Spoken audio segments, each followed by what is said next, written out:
अस्सलाम वालेकुम फ़ारूक भाई ब्रदर, ये है लहसुन अपना देसी सफ़ेद। ये वो G1 की तरह मोटा छोटा उतना तो नहीं होता, साइज़ छोटा ही होता है, लेकिन यह है कि इसकी मार्केट स्टेबल है। एटलीस्ट ये पता है कि आसानी से और मुनासिब रेट पे बिक जाएगा। अभी मेरा ख्याल है कोई 600 प्लस रेट चल रहा है मंडी में इसका। लेकिन यह है कि जब नई नई हार्वेस्टिंग होती है तब ये निकल आता है अराउंड कोई 125 मन और 200 के अराउंड रेट होता है। 3-4 महीने रख लें तो वो रेट जो है वो 400 प्लस हो जाता है अगस्त में जाके।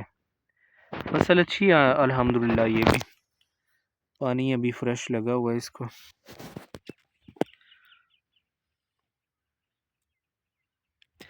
लेकिन ये ऑल टूगेदर डिफरेंट है उससे, G1 से।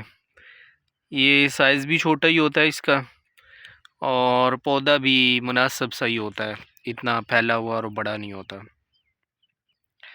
खेत बिल्कुल साफ़ है अल्हम्दुलिल्लाह। लहसुन के अलावा कोई जड़ी बूटी नज़र नहीं आ रही।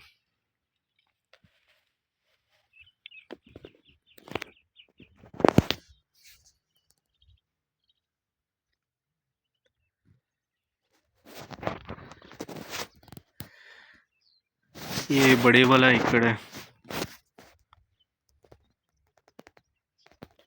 जूम करने से पता चल गया होगा कितना बड़ा एकड़।